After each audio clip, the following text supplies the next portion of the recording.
Okie dokie. So that should be on, and then turn that off.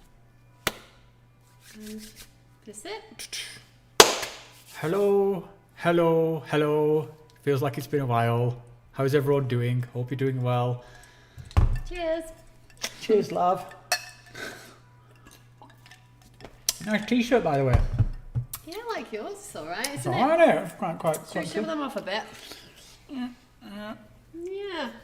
Got ourselves some nice channel logo stuff. I'll probably put a Bit of link. merch. I'll put a link in the description. These are the first samples that we received. You've had yours for a while, but I've only just got mine. So yeah, so we quite like the look of them, don't we? I think we look alright. If you also want to have matching his and hers t-shirts, I'll put a link in the description below. You can take a look at them. But welcome everyone. Yeah.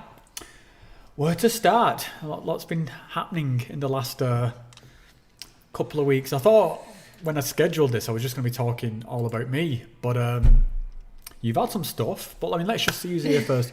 So we've got Spirocaster, Adam, Eric, Hi. Fedor, Eras, Max P, Michi, Impelion, and Sheldon. Guys, welcome. It's great to see you all again. Thanks for coming. Hi, everyone. Yeah, and what we'll do, we're talking about what we've been up to for the last couple of weeks. Got a few stories there.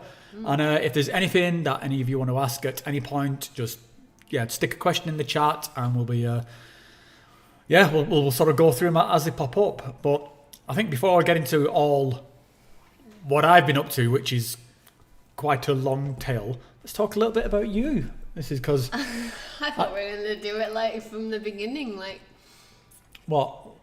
you know, start the story from the beginning. So that's what, from your beginning or from my beginning? Because The beginning. the beginning. Well, this could get a bit meta, like, but in my opinion, but you know. well, let's not derail things too much. Let's just because we're going to make some videos about what we've been up to, and we've got some things in more depth. But, Yes. Well, to summarise, you've been to Peru drinking ayahuasca, and I've been smoking 5-MeO-DMT. 5-MeO-DMT for the first time. Yes. Tell us what you thought of 5-MeO-DMT, Rachel, because you've been umming and ahhing about this for a while. I've been waiting for the right time. I didn't want to do this willy-nilly. I really wanted to wait for the right time. I've been wanting to do it so bad, and I've had the opportunity to do it before many months ago. And I didn't do it because I knew it was a bad time to do it, but now it felt right. Okay. And I really had the calling this weekend, and I just had to leap at the chance and do it. Well, do you want to maybe unpack that a bit? What was it that was different? Why? Because I know that you did have some anxiety over doing it. You had some intrepidation about doing it, and That's some trepidation. so I don't know. Maybe what was that, and what resolved it? The intrepidation over doing it was my state of mind. I wasn't in a good place. Because you're mental. Yeah, because I was not doing well with my mental illnesses and my issues with addictions and stuff like that.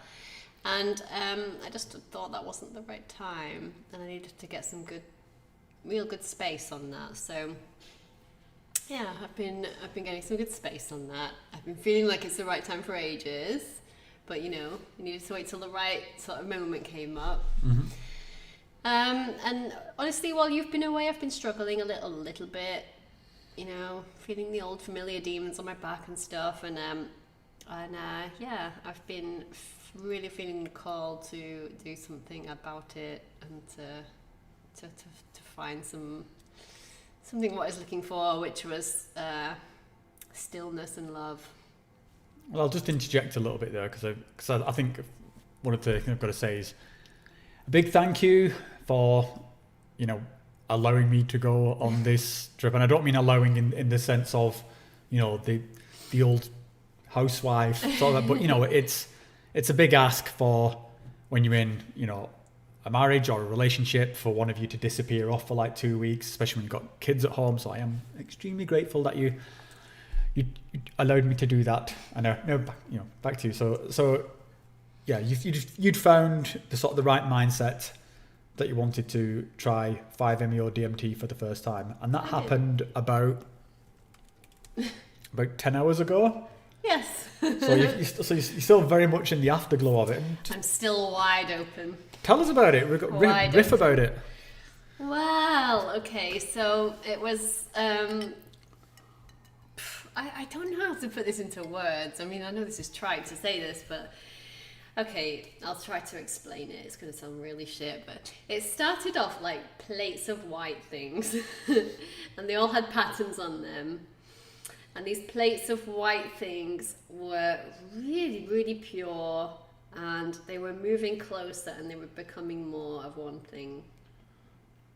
And the somatic sensation of like losing one's body that you get off DMT or whatever, that happened to me pretty quickly during this. I'm kind of used to that.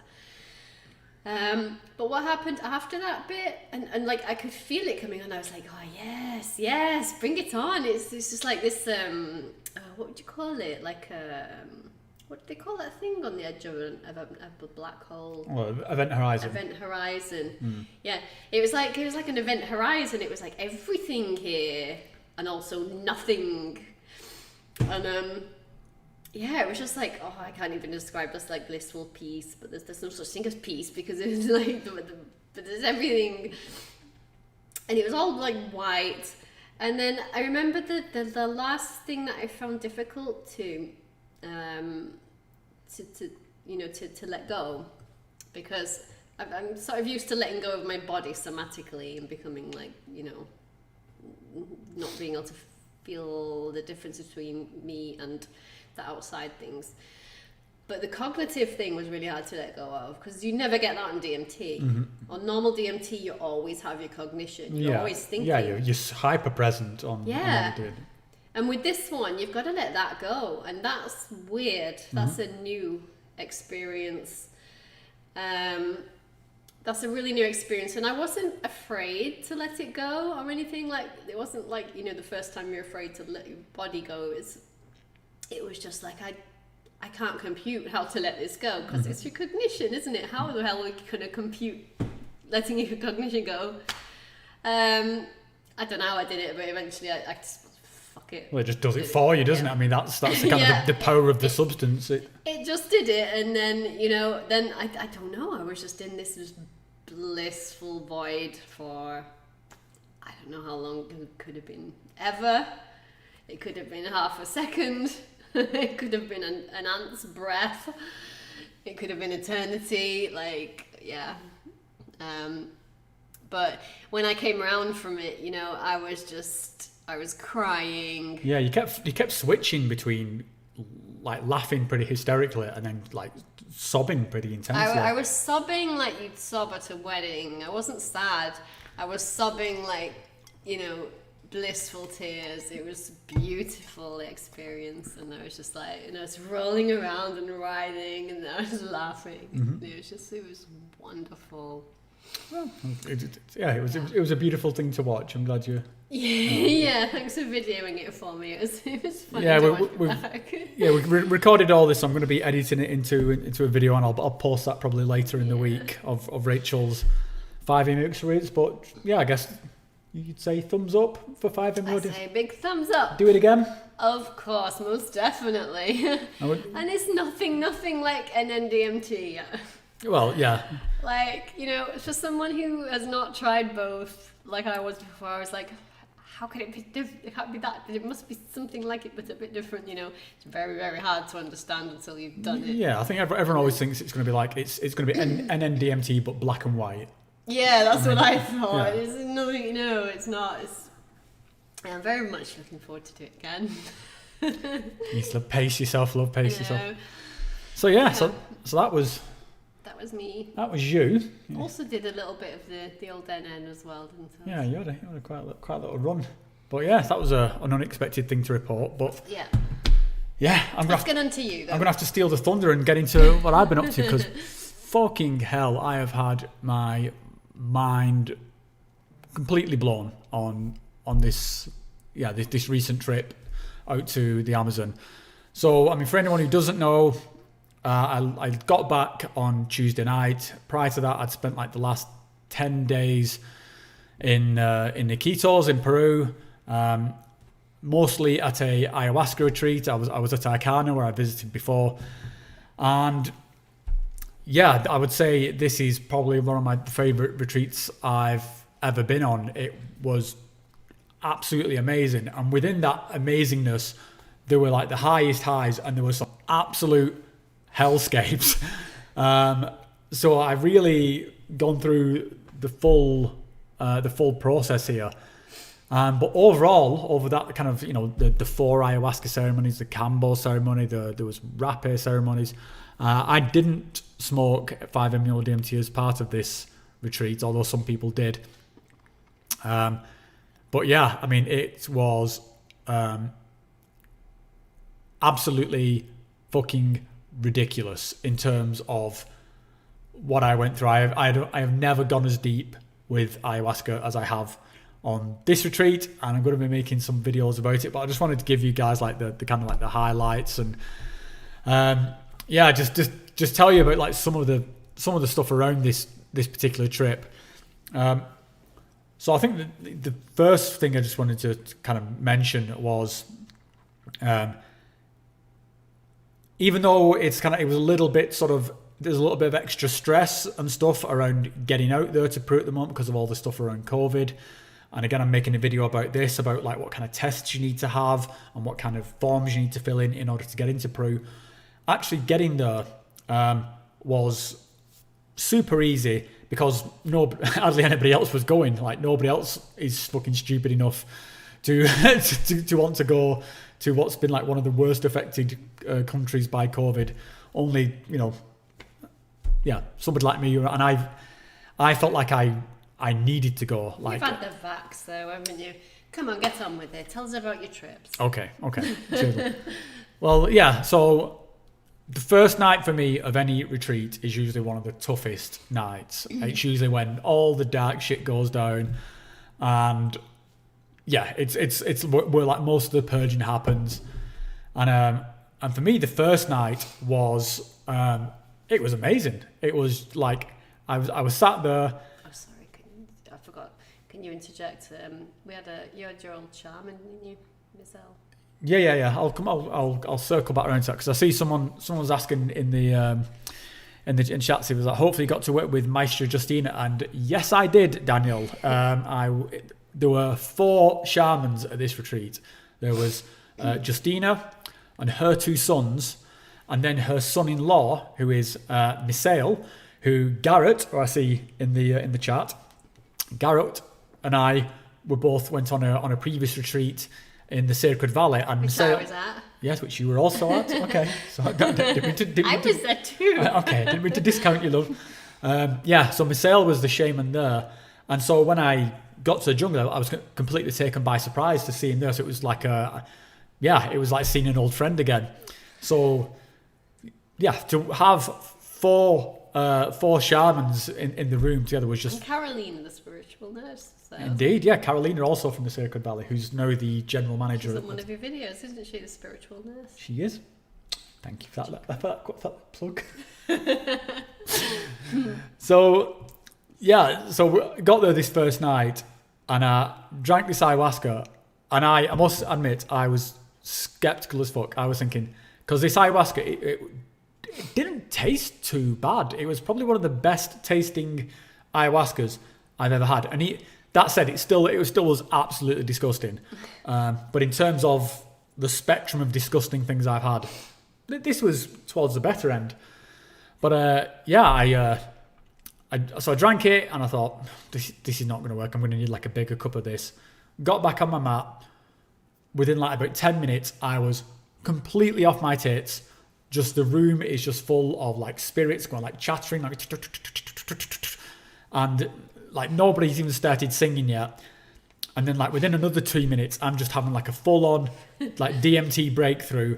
And I'm just thinking, fucking hell, just start the ceremony already. I'm going bananas here. And then these 4 shamans just started singing, and it was just incredible. I've never heard anything like it. They were like calling and responding to each other and sometimes singing in harmony, and sometimes it was kind of like discordant, but then it all came together. It was incredible. Just even if I'd gone just for the music, it would have been worth it. And yeah, so the first night for me was amazing. Then, so after that, I was like completely pumped for the rest of this retreat. And I was like super looking forward to the second night. Got in, second night, drank another same dose of ayahuasca, same thing, it was tasted fine. Back on the mat, it's kicking in.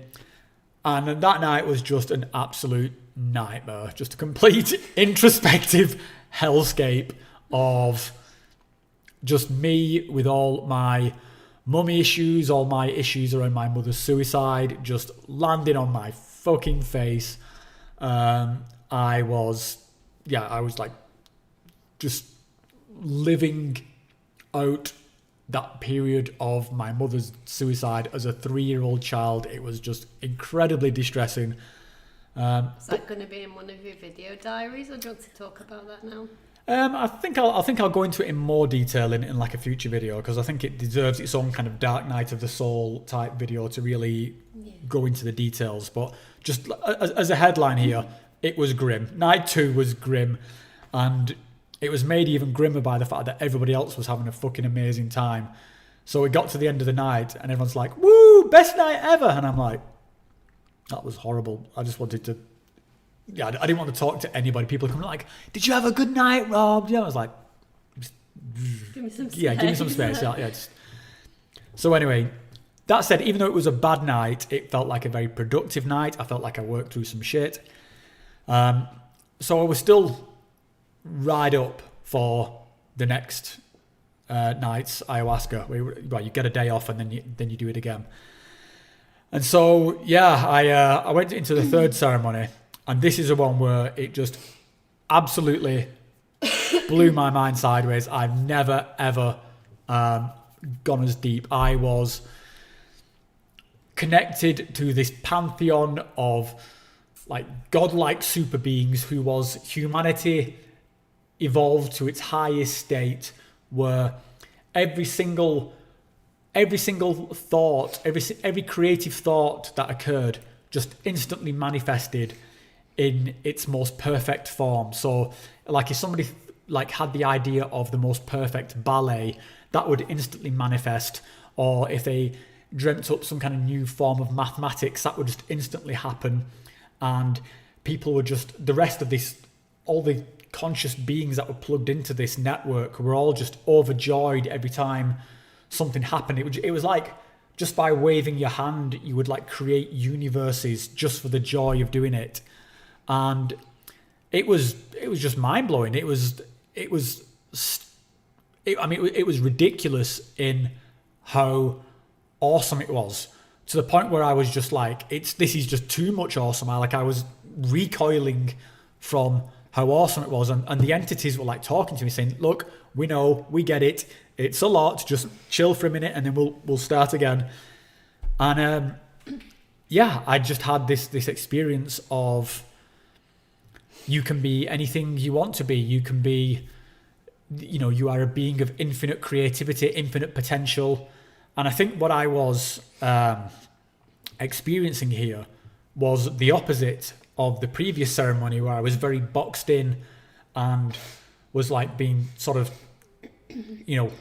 was living this all these events of my past and defining myself by the trauma of my past. And this newer experience was saying, actually, no, you are not defined by your past. You are defined by who you want to be. You can make yourself be anything. You can manifest whatever version of you want to be. I mean, you can't change the past, but you don't have to let it define you. And it just, blew my mind. And it just made the entire retreat for me. I found such a sense of peace and,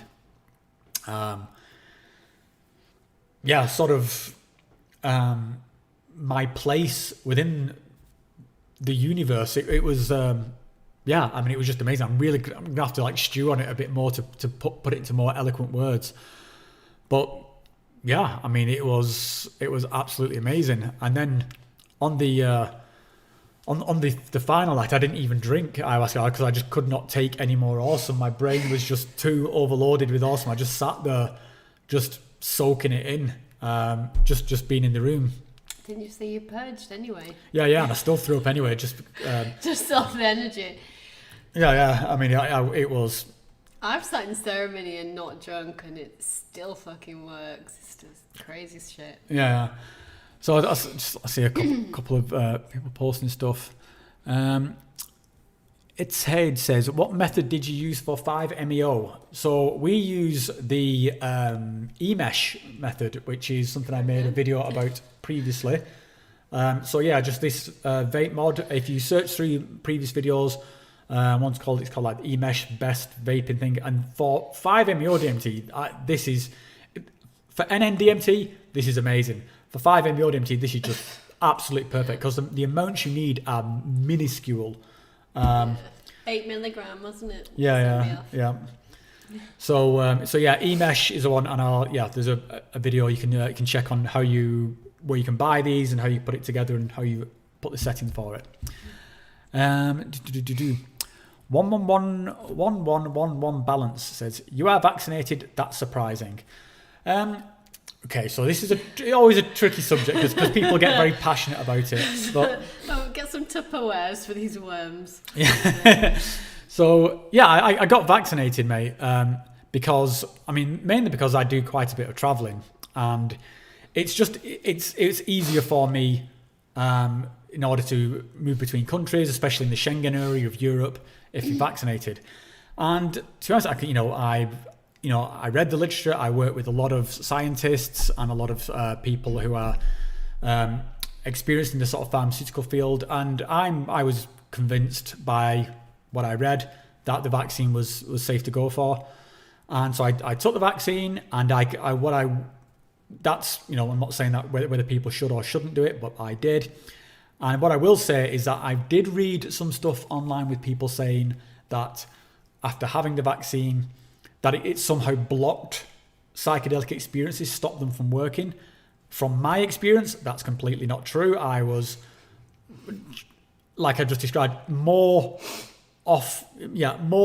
affected by this ayahuasca than I have been any time previously. So all I would say to people is that, I think if you do a lot of traveling, the vaccine makes sense. If you're going to somewhere that's a high risk area like Peru, the vaccine makes sense. And that if you're concerned about vaccines having some kind of negative effect on psychedelics, my experience is that is not the case. And there were other people who were vaccinated on the same retreat who were equally but I personally am not I'm not one of the people who's like anti-vax or see a lot of controversy in the vaccine situation. And that's all I'll say about that.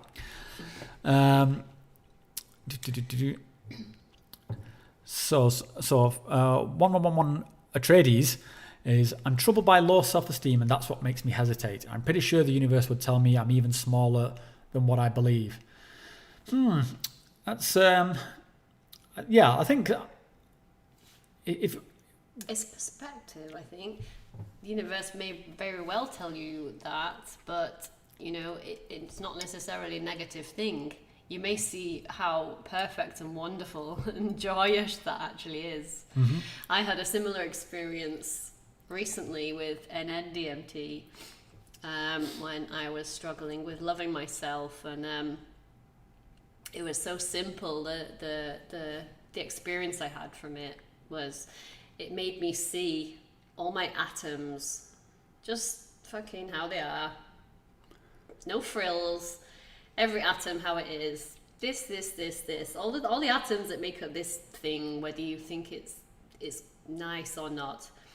And that's just how it is. And as I saw the atoms all as individual atoms, it seemed just ridiculous to separate them from any other atoms and to not, why would you not love them? That's how it worked for me. So, perspective can really help with a lot of things like that. And if you're feeling small, small is infinitesimal and large is infinite. So there's perspective that you can see there, and you can see the amazing beauty in that. Yeah. So my take on that is that I don't actually think there's anything wrong with sort of knowing your place within the universe and not necessarily how big or small it is. Like it's, if you think of it in terms of like computer code, like one digit in computer code is nothing in the scale of the 10 million lines of code that make a program work. But if you remove one thing, if you remove that one little digit, then it has a major effect. And I think that's same like DNA. Same with DNA. Same with if you take one page out of a book, then you change the whole meaning of something, and you take away a lot, even though the thing itself is only small. And that's something that I get from my psychedelic experiences. I usually feel completely humbled by my psychedelic experiences. I realize that I am in the face of something incredibly vast and incredibly magnificent, but of something that I am a part of.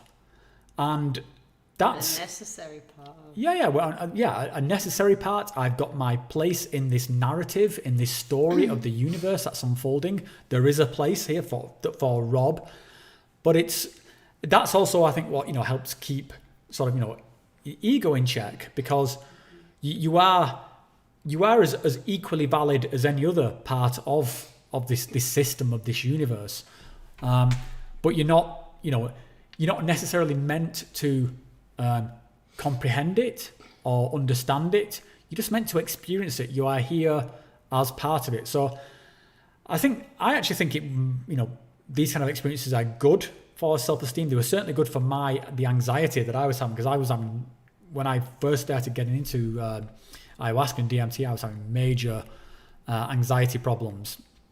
And having those kind of humbling experiences of like, oh wow, there is something that is just infinitely bigger than me, but I'm still a part of it, then I find that extremely comforting. So again, just have a ponder on it, Balance, and see if what feels right for you. There's also a bit going on here about people digging each other's names. Don't know whether it's referring to Atreides, but it's obviously, I'm gonna go off on a bit of a tangent here, because Atreides, I'm a huge fan of Dune. Got the new Dune movie coming out soon. I've waited so long for this goddamn movie. It was supposed to come out last year. And I'm just a huge Dune fan. Read all the books. Can't wait. I've been watching the trailers. This movie looks ace. So if that's what you're referring to, then I'm looking forward to seeing Paul Atreides on the big screen. Let's see. So ARS says, I've seen your video about surrendering and wanted to know if you have any new or extra tips on what you suggest to let go when you might be spiraling into the middle of an Aya journey. Yes, I do, mate. Yes. So I've got two. Or have you got any you want to share? Or? No, I'm struggling with surrender at the moment. Okay, good. Well, I think I've got this. I was really pleased with how I surrendered into these experiences, because as I've just described, some of them were just mind-blowing and they came on very quickly. So the first one is what I tend to do is when I'll just relate this around ayahuasca, but it could relate to anything. Take it, you go back onto your bed or your mat or whatever, and then things start happening and you start getting this kind of like, oh fuck, oh shit, am I ready for this? And a bit of anxiety comes up. What I noticed when I was in the jungle, so I was in this Maloka, this sort of temple, and it started coming on really quickly, and I noticed the room was just filling up with what I referred to as spirits. Just like these symbols appeared and just started appearing. They seemed like little sprites, little entities, and they were just filling up my vision, and they were coming like backwards and forwards, and I was thinking, fucking hell, this is coming on a bit strong. And then what I did is the first thing was I made sure my posture was correct. And so I was kind of, rather than kind of slouching back, I was sat up sort of cross-legged, and I had my kind of arms open, welcoming. And I was saying to these like, guys, welcome. I'm glad you're here. I'm glad you're here. I'm glad you come to help me. And please, come inside, come and, I trust you. I trust what is about to happen. And I just kept kind of repeating that as a mantra in my head, saying, yeah, I trust if this is, if this is going to go absolute bananas, then I trust that this is what needs to happen. And just by doing that and having that kind of open posture, that really helped. And then the other thing that I've been doing is practicing this breathwork exercise, which is, I'm not sure what it's called, but the kind of mantra of the breathwork is so ham. It's you kind of say so on the in breath. It's a so ham. And I believe this is, I think it's Sanskrit, and it means I am that. So when you're going into these experiences and it's all kind of going very, might go a bit crazy, it might be a bit stronger than what you expected, just focus on the kind of that which you are. Don't focus on your anxiety or focus on that you might be feeling, nervous. Just focus on what you are, which is sort of a being going into this experience.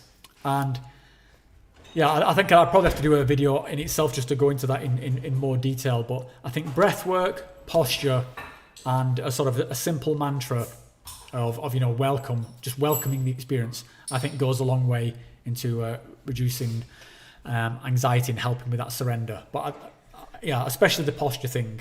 I think if one of the worst things I think you can do is go fetal, just lie down and go fetal. That is just definitely a lot of it is about your position. Yeah, because if you do that, you're just mentally signaling to yourself that I'm fucked. And yeah, well, your position. You think of it as the other way around. You think of it as, I'm going in this position because I'm scared, but it's not. That position will make you small and weak. If you open your position and be strong, then you'll be capable. Yeah, I mean, you get this in pretty much any part of life. It's like if you go for a job interview, or something where you want to project confidence, where you want to project the best version of yourself, then you go in with a good posture and you sort of you make sure that you're attentive. You see it in like sort of martial arts fights, or something, people out posture each other in order to assert a sort of dominance. No one comes in the ring going, or that person's going to get owned.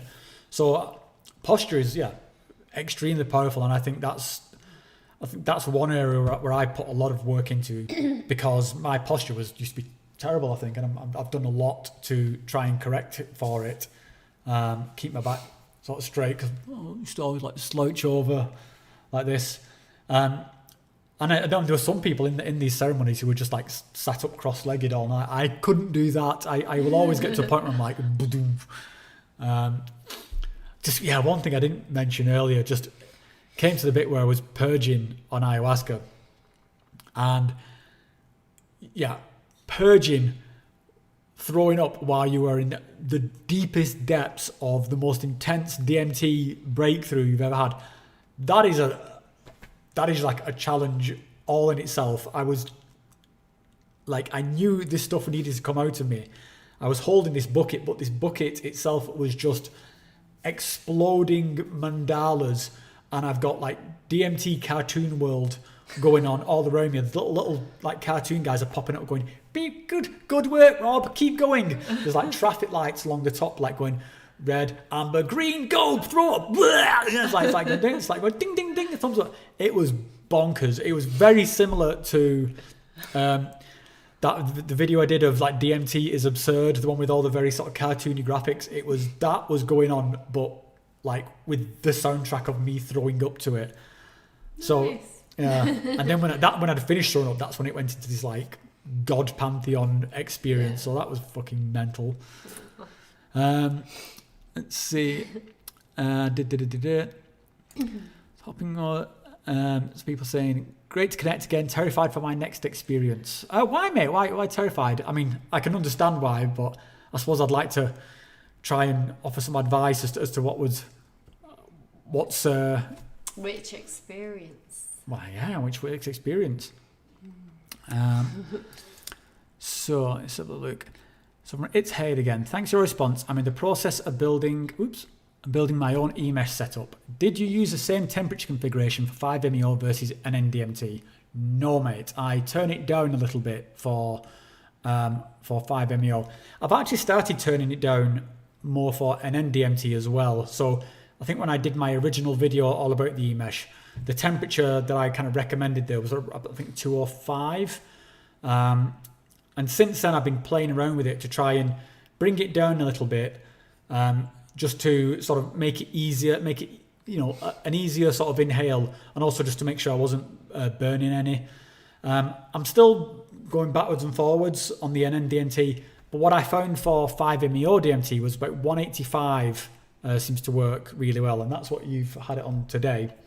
And worked pretty well. Worked pretty good for you. You were off your fucking chops, love. I was indeed. Yeah, so I think I read, the reason I did that was I read somewhere that 5-MeO has a lower melting point than an MDMT.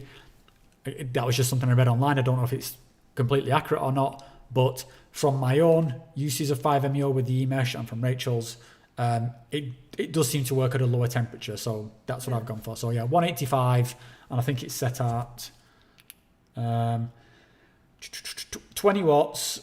185. I actually set at 190 for your second go. So yeah, you can bring the temperature down from the sort of 205 of the NDMT. From Horse on Jupiter, descriptions of DMT world frighten me. Something unknown, powerful, mysterious. So scared to take that leap, but I want to. Yeah, it will be nothing like you think it's going to be. Yeah, if that helps. I think when I get why you'd think that, because you kind of expect something like overwhelming and sort of potentially dark, but it's actually what I've always found with DMT. It's joyously fun. It's the place that you get taken to is more like a kind of, or at least it starts off that way, like a kind of cartoon theme park for me. It's just, as soon as you get there, you kind of think, what was I so worried about? There is something scary about it. We don't know why. It's scary. I think go back, but it's just in how, in terms of when you haven't done it before, and you're scared about what you might think it might be, then if that helps, then it's not going to be anything like that, I promise you. Yeah. I think anyone who smoked DMT will tell you, whatever they thought it would be like, it was not like that. Mm. So if that helps. Yeah, and it's it's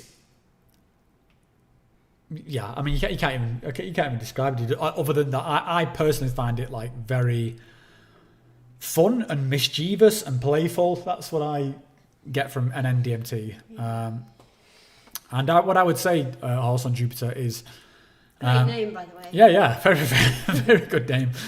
Then I would say try not to let that expectation cloud too much, and use that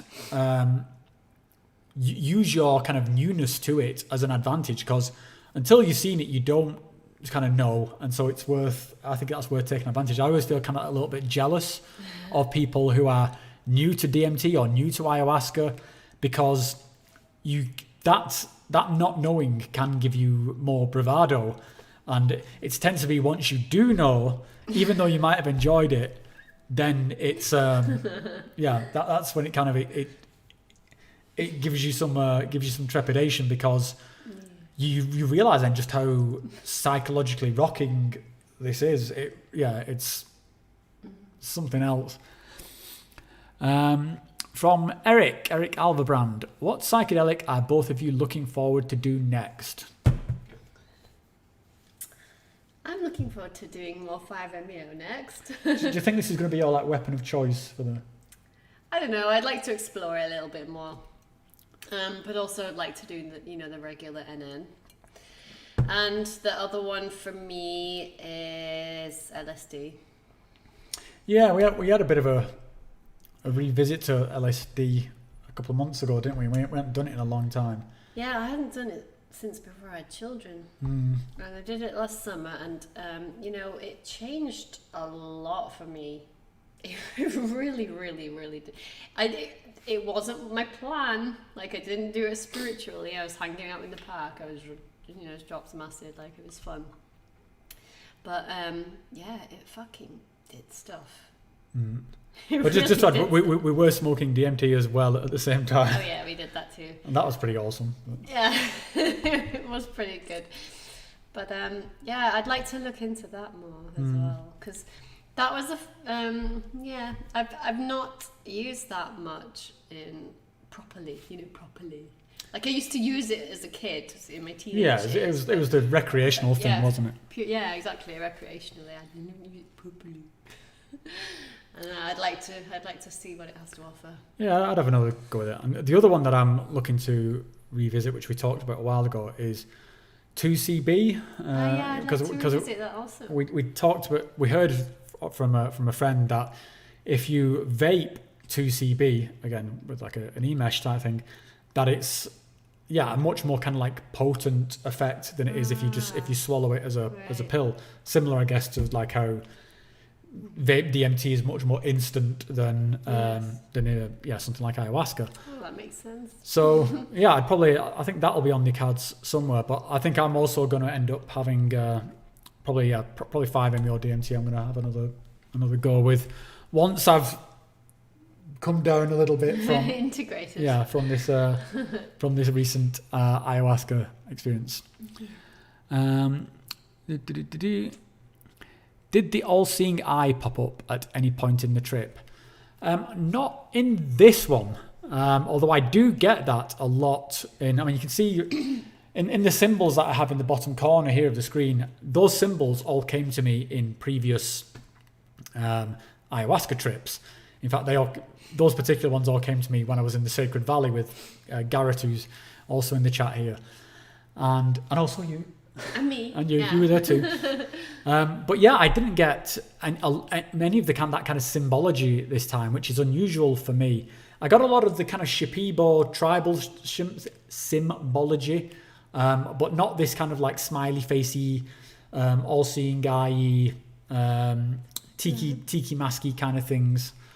So that was, that's normally quite a prominent feature of my trips, but not this time. Carpe Imodion says, can't wait for Dune. Early reviews say it's a 10/10 masterpiece. Yes, same. I'm so stoked for it, mate. And I want to come. I know I'll take you to the cinema, love. Why is Dune so great? I hear about it all the time. I think it's turned into like the Dune live stream. Well, right, let me tell you, mate. I'll tell you why Dune is so great. First of all, like, if you're into psychedelics, read Dune. The whole basis of the book is about a society that has discovered this substance, which when you take it in different forms, but the substance is called spice. This is why DMT is often referred to as spice, because within the book, it gives people access to higher levels of mathematics, which allow for space travel and also allow people to see the future and sort of have like omniscient abilities. So yeah, when you read through a lot of the stuff, like some of the parts in Dune where people are tripping out on this stuff, the main character, who's called Paul Atreides, it's you're just thinking, this is DMT. This is just absolutely DMT. And on top of that, it's just an awesome sci-fi book. But it can be quite dense to read. It's a bit like Lord of the Rings-esque in how dense it is. But check it out, and if you don't want to read the book, then I'd say go and check out the movie that's coming out. It looks amazing, and I'm so stoked for it. Well, I'll try and shut up about Dune now. Okay. Next question. Dune. Yeah. From Hopping Mode, when you travel away, how important or relevant are the set and setting? I've just lost my thing. Where's it gone? A super chat. Oh, it's from Tech Girl Tiff. Love you both. Glad you're back safe. Thanks, Tiff. It's great to see you again. I love you too, Tiff. We look forward to chatting with you. Thank you for looking after Rachel while I was away. She did.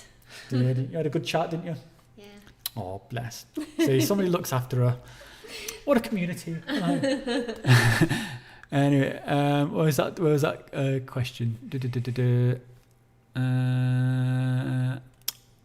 I lost it. Oh, that was it. When you travel away, how important or relevant are the set and setting? Are they familiar or comfortable? Yeah, so this is actually a great question. I would say it's pretty critical, to be honest.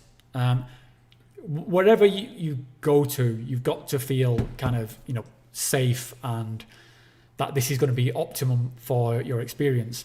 And this is the reason why this particular time I went back to Arcana in Peru, which is somewhere I've been before, because I know that place. I've been there several times before, and I'm completely comfortable. I know several of the staff who work there. I know, I knew one of the shamans who worked there. So, yeah, this was a completely familiar setting. And for me, what I was going through, because I was,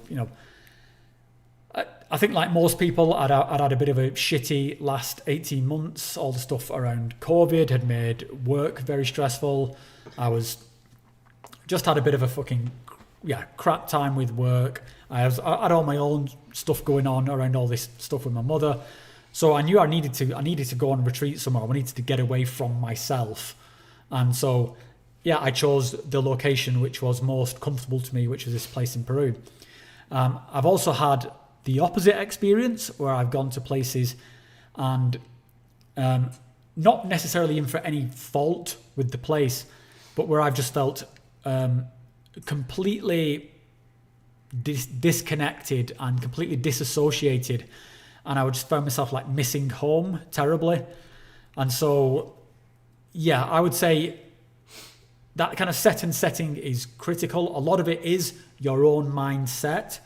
So I think when you're doing something like one of these retreats, particularly if it's something like what I've just done where you're doing a lot of traveling, make sure that you are not, that the amount of traveling you are doing is not in itself going to fuck things up. So like if you're going to be traveling for like 30 hours, which is what I've just done, and you try and do that in all one block, you're going to be fucked when you get there.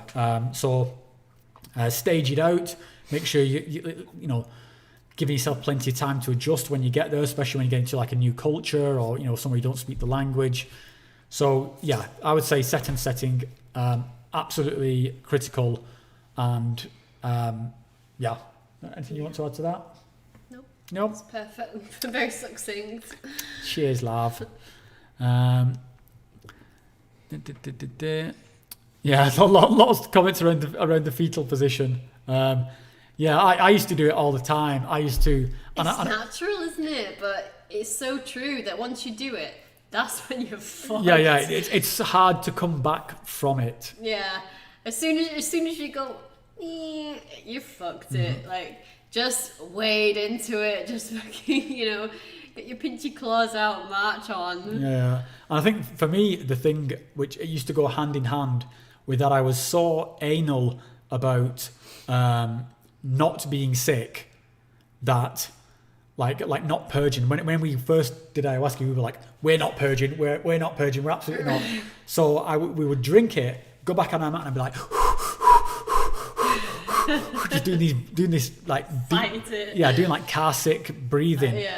Just fucking do what you're gonna do. And as soon as you get over it, then it's like, fine, I'll be sick. It's like, bleh, okay, that's done. And now I'm like, whoa, now I'm tripping my balls off. It's amazing. Definitely avoid the fetal position. Never ever do the fetal position. The running fish asks, is it important to find a native shaman or is a Western shaman also fine? I think I would say, I think both. We've done shamans. We've done ceremonies with Western shamans and also with native shamans from various different cultures, because it's not all the same. You get a shaman from the Andes, from the Sacred Valley, is completely different to a shaman from, say, the Shipibo tribe, or from there's the Matsis tribe. All these different tribes all across Brazil and Peru and sort of Ecuador. So there's lots of different traditions that you can go for. It's a matter of taste, I think. Yeah, it's definitely a matter of taste, and it's a matter of what you're comfortable with.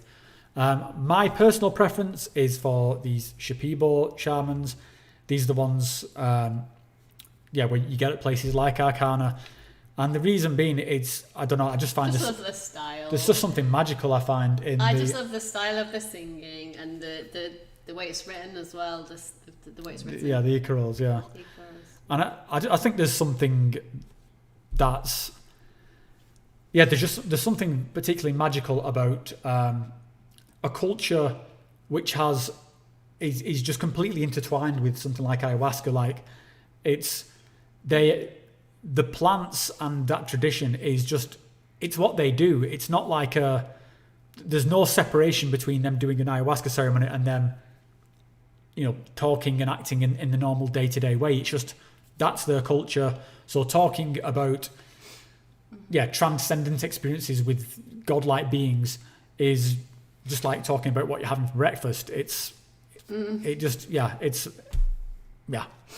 So I like that tradition, but we've worked with like sort of Western sort of neo shamans as well, who did some very Western slant on it, where they were singing elvish songs from Lord of the Rings. That was interesting.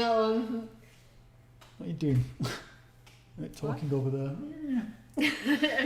I was wiping my nose. Blowing your nose. Do you go and snot if you need to snort? I need to snot. Okay. That was interesting, that one, but yeah.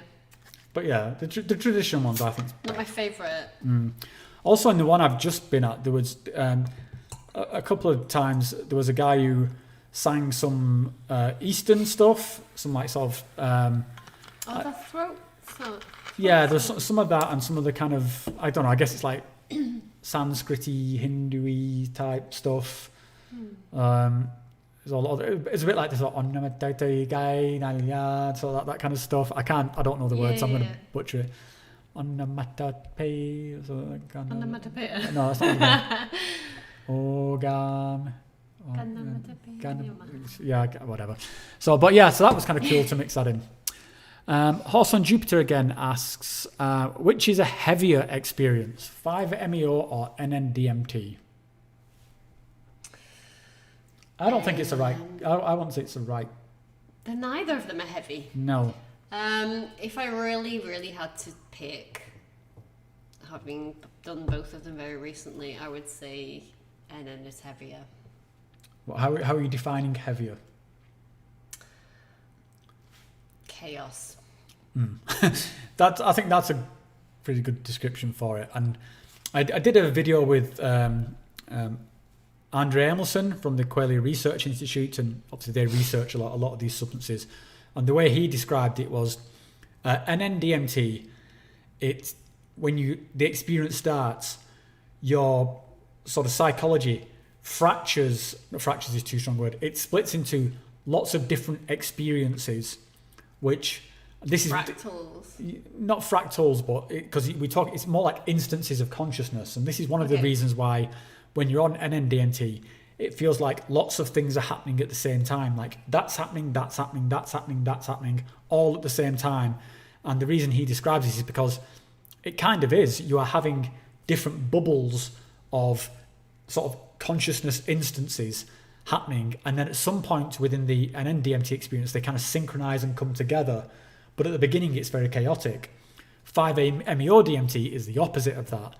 5-MeO-DMT, you start off with your current conscious experience, like your day-to-day conscious experience, which in itself has got a bit of this fractalness to it, little voices, should I do this, should I do that? What am I thinking about this? What should I say next? And then it all just instantly collapses into one, and you just get this straight away, this feeling of like absolute oneness, and like what Rachel was describing earlier, where you don't even really get these kind of visionary states. It just goes into pure white almost, and maybe a little bit of like fractally mandala stuff, but it's crazy. It's even the cognitive isn't there to even think about it. So it's hard to bring it back and describe it because you didn't have the cognitive thing there to bring back to describe it. Yeah, it's I guess the thing about that goes. You just nothing. You just like merged. Yeah, I was reading about this. I'd say it's less heavy. DMT can be heavy because it's like whoa, fucking hell. Yeah. But the 5-MeO is just like in a different way. It's just like, oh my god. I don't know. It's just I think as heavy well. Is a weird word to describe it. Yeah, I think as well. An NDMT, I find is if you don't get enough to get you there, then the kind of that in between space. If you don't take enough an NDMT, then you can get into like a little in betweeny space, which is scary. It's just like you've kind of got that chaos going on, but you're not quite there. Yeah, whereas I've found with a little bit of 5-MeO is fine. It doesn't. It's not as chaotic. Mm-hmm. But yeah, so I would say I don't know if heavy is the right thing. I think both. I think the thing is with 5-MeO DMT and NDMT, you've got to just completely forget that they've got DMT in them. These are not the same thing. You may as well be talking about like, which is heavier, a glass of beer or, a Chevy pickup truck. It's like these are just not the same thing at all. You just can't compare them. And it's tricky with 5-MeO and NN because they both have DMT in them. So the expectation is that these are both the same. They are not. They are just like so not the same. So yeah, just treat them as completely different things, and I think that's the best mindset to go into with them.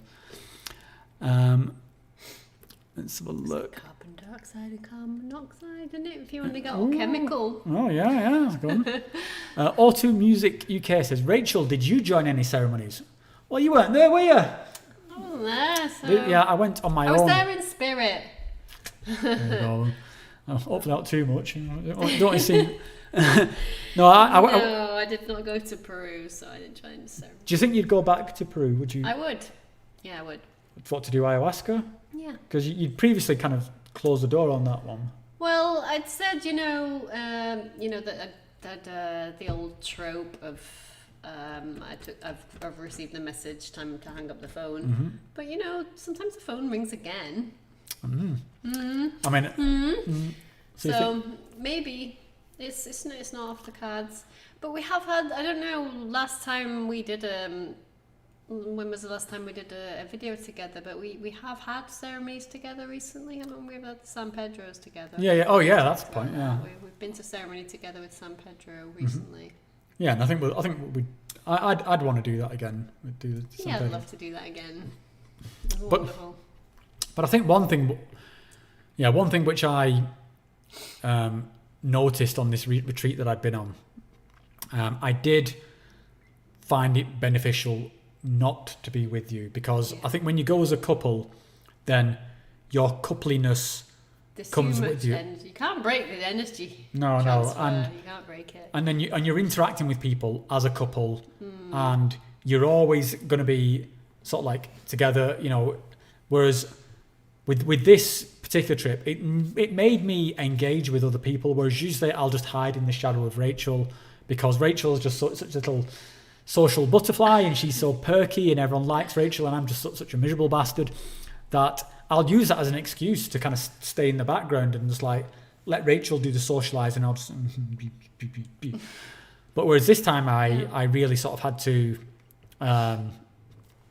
sort of come out of my shell, and I think it was good for me. I think it was good for me to. Sounds like it was. Yeah. I'm really glad you went alone. I mean, I know that came out wrong, but I missed you a lot. But I'm really glad you went alone. I think you got a lot out of it. Yeah, it was like a bit of a pilgrimage, I think, for me that I need to do. So she didn't come this time, but maybe another time. Got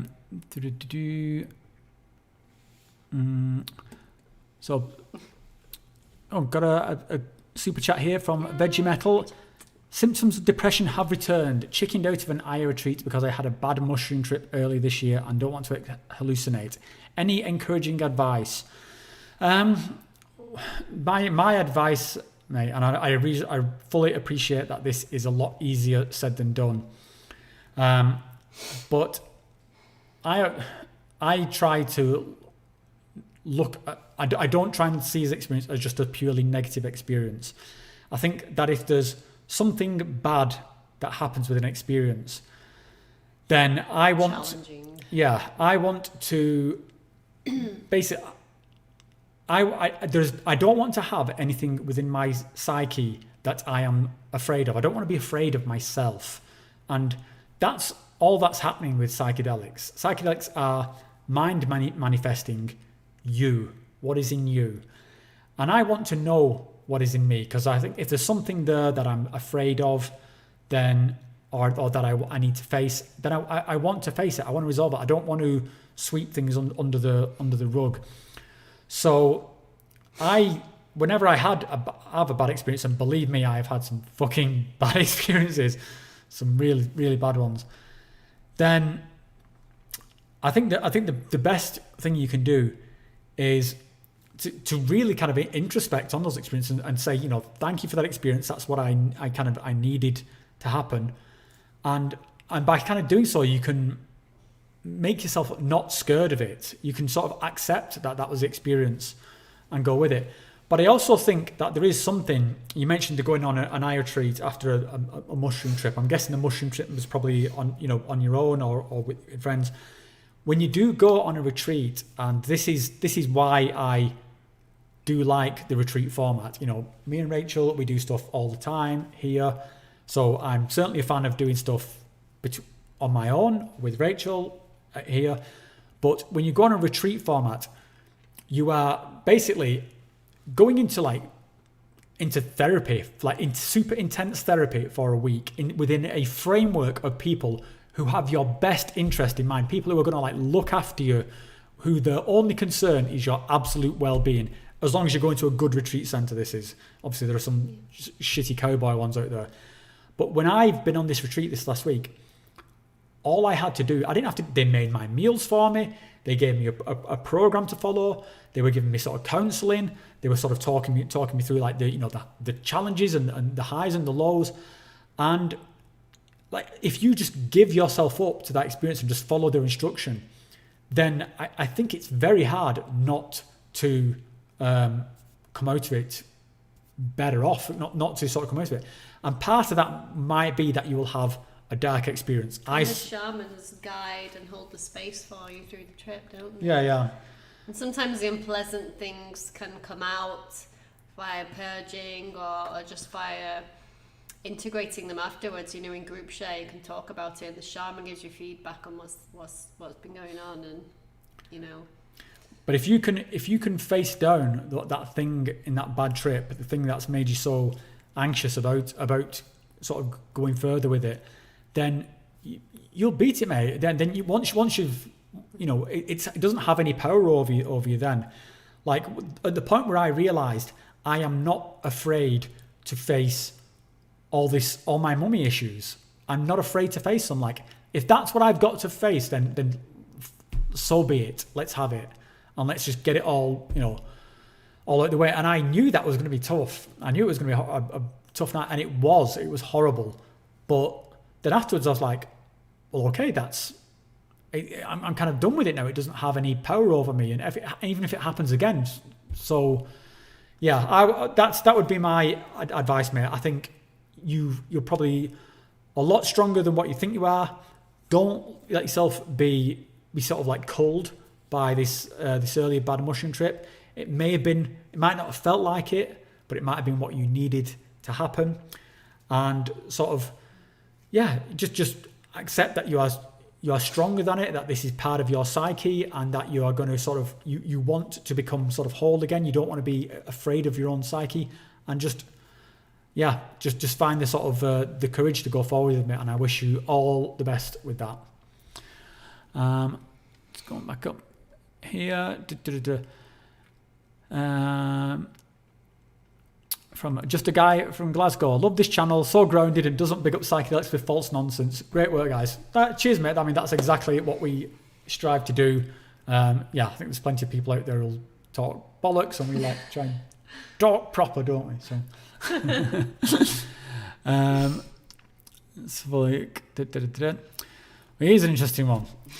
Adeptus Psychonautica, will you ever collab with Psych Substance? Don't know. So let me say a little bit about what I think of Psych Substance. First of all, I don't have any sort of major problem with Psych Substance. He was one of the first who are doing this kind of stuff on YouTube. I think the quality of his content is pretty good on the whole. But personally, I'm not a huge fan. I think it might be just that whenever I've watched any of his stuff, he's always just recounting some kind of like disastrous event, which, it's kind of, I don't know. It's always like, oh, here's the time I took 20 tabs of acid and I'm telling you this so you don't do it. And it's like, again, and it's, and I'm telling you about how I injected kratom into my eyes or something, so you don't have to do it. And I'm just not a huge fan of his content, but I've certainly, I appreciate that he's doing what he's doing. And I think at the beginning he was putting out a lot of really useful content. So I wouldn't hold your breath for there being any collab with Psychonauts. On top of that, the guy's channel is huge. He's far bigger than mine. I think I'm probably far too low key for him. But when I see like other YouTubers, what I try and do is I always try and think like, is there something I could talk to this person about which somebody else couldn't do? So like, let's use like as an example, Dennis McKenna. I have no doubt I could get Dennis McKenna as a guest. We've actually got mutual friends. I've been at conferences with Dennis McKenna. I've said hello to the guy, so I'm pretty sure I could get Dennis McKenna as a guest. Dennis McKenna has appeared on shows with a much smaller audience than mine.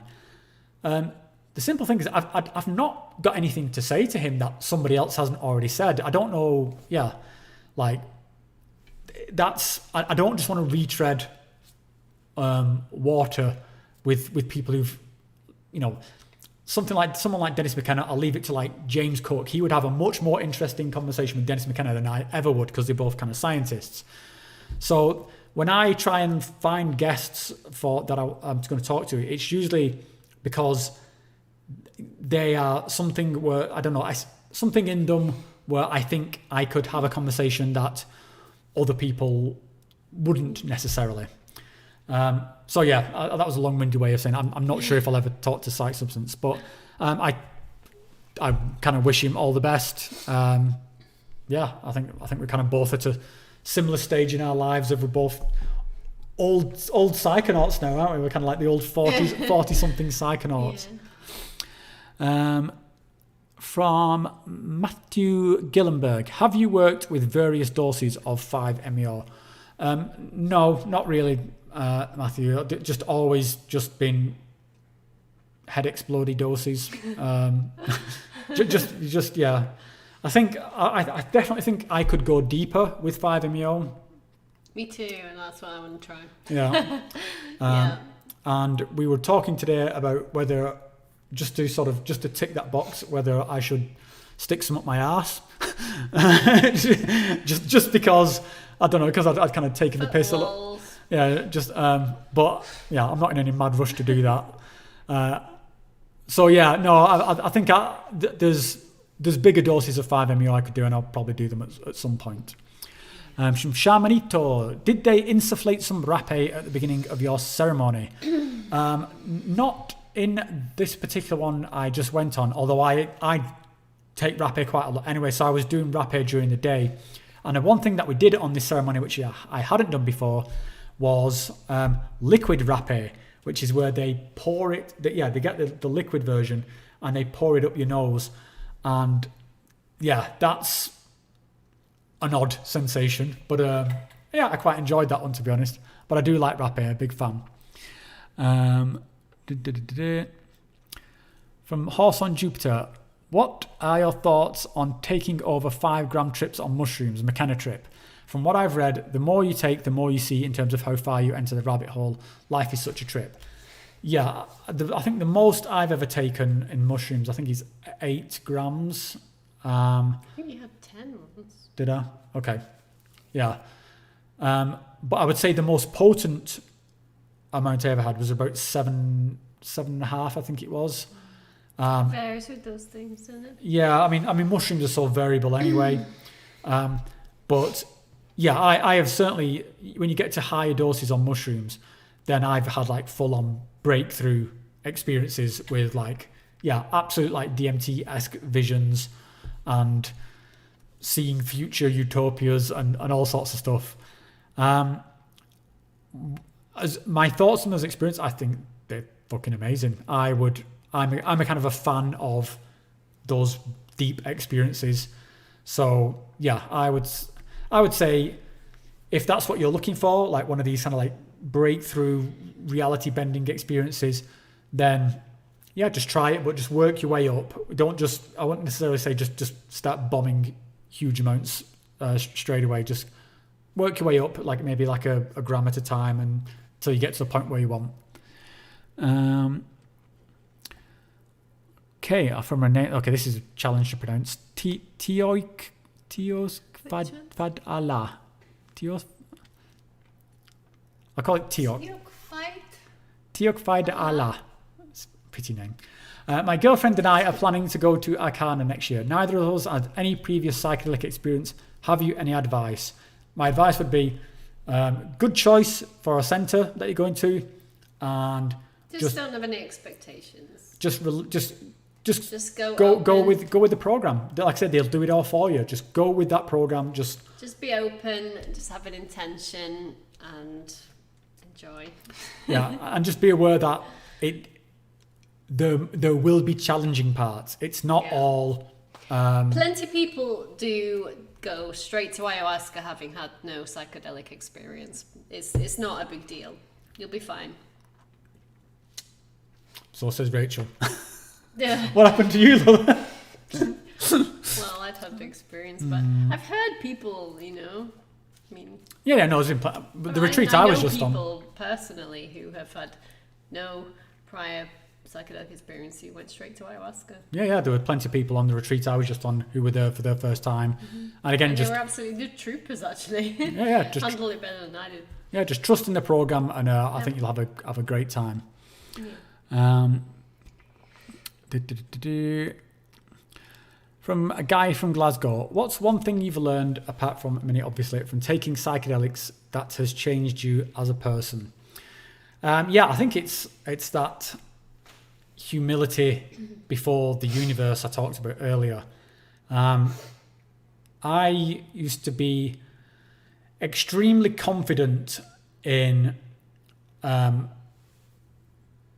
just in myself, and this almost makes it sound like I'm just going to say something negative, but basically I was just completely convinced I knew everything, I was right about everything, and I just would I was just the best and everyone else was just a complete tit.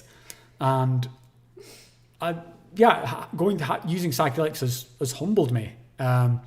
It's made me sort of completely sort of aware of how much I don't know, and open to things that I would not have been open to before, but without sort of letting my brain fall out in the process. And I think this is a lot of what I talk about on my channel, is that, and certainly a lot of the things I push back against, is that anyone who comes at these subjects of psychedelics like, I know all of it, I've got it, I understand it, I'm the best, blah, blah, blah.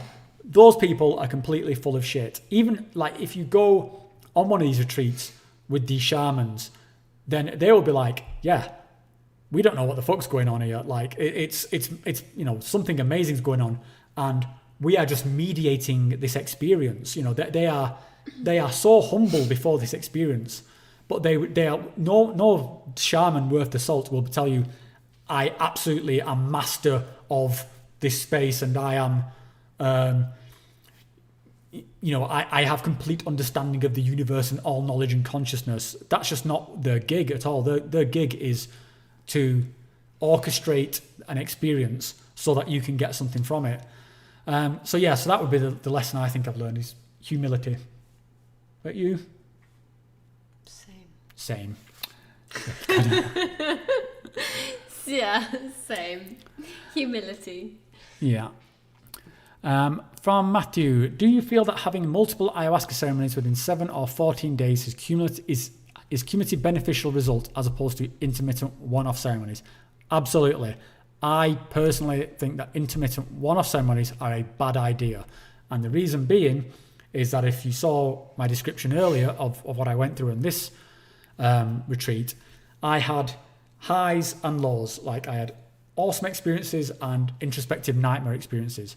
If you have a one-off ceremony and you come away with that introspective nightmare experience just on its own, I think that could fuck you up. It could traumatize you. If I just been away for one weekend, had one experience and no framework within which to integrate this experience, and I'm just like traveling back, having had this awful experience, I don't think that's productive at all. I think that's why ayahuasca retreats work very well in these kind of like blocks of 3 or 4 ceremonies, because you do go through the kind of like the cleansing, the purging, you might have the dark experience, but then you'll have some kind of like super spiritual, super awesome experience which just ties the whole thing together.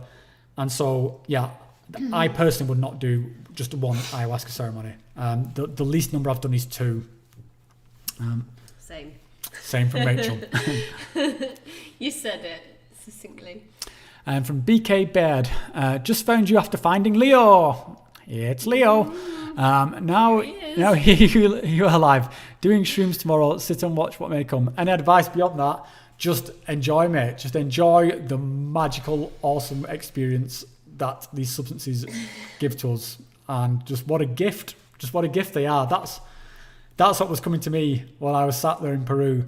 Like, tell us all about it on Discord. Yeah. Come to our Discord server. Tell us about your experience. I'd love to hear about it. I mean, it gets me every time that I have one of these deep experiences. Like, these things are fucking amazing. Just amazing. Like, what an absolute freak gift of evolution that we, like you were talking about your atoms before, that we ended up in this configuration where you can eat some mushrooms and have this completely altered state of being, which is just has this potential for the divine within it. It's amazing. So that would be my advice, mate. Enjoy.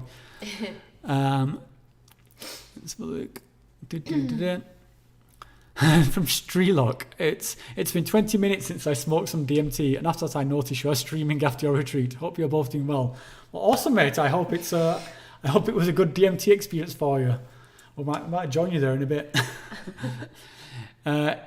In your experience, are retreats fundamentally tourism or therapy? I'm conflicted because of the marketing versus the actual takeaway. I would say, Beth, it would depend upon the retreat. I think you can have some retreats which are complete cash grabs, and I think you have some retreats which are absolutely dedicated to people's well-being. I would say I've been fortunate to be on several of those. I think Arcana is one of the most outstanding organisations possible. They have absolutely, in my time being there, they have bent over backwards for me. So yeah, I think there is a thing here around, people struggle to get over the cost element of it, because it's like, okay, these things have a cost, they are expensive, therefore this is somehow dirty, it's dirty money, it's capitalism, it's bad. And I would say, no, I mean, I've been at Arcana, this is the number of jobs that are being given to the sort of local community, that when you break down the cost of the retreat by what you are getting in terms of the facilitator staff, the shamans, the people who are cooking, the people who are cleaning, the place is basically a hotel. You are staying there for 7 days with all, full board with all these meals. You've got all these kind of yoga classes built in, all these excursions built in. You've got these 4 nights of like 6 hour long live music sung by 4 like Shipibo masters, plus the substances built in, plus the sort of the therapy element built in. If you break it all down by costs, it is absolutely worth it. So, and I'm glad to be able to go to somewhere like Peru and to support these communities and to support these crafts. I don't feel like that my money is not well spent there, or that it's just going into some sort of cash grab situation. Okay, so time is matching on, so I'll just do the last couple of questions. Let's see. Let's just pick some. Okay, so from Shamanito. Have you ever felt like your mind was splitting in two and that the other you was taking control of your body? I did the last few times I did mushrooms. I can't trip anymore because of that scariness. What I will say, mate, is that I have been on an ayahuasca retreat and thought I was having a nervous breakdown. I thought that if I felt, I just thought I was mentally collapsing, and it was fucking terrifying.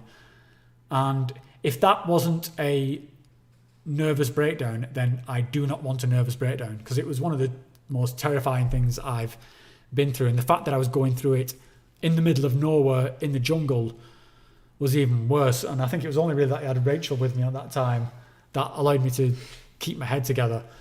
I would say to the same thing as what I said to Veggie Metal earlier. I think it's all, whatever you get from these substances is all you. And if your mind is splitting in two, it's still you.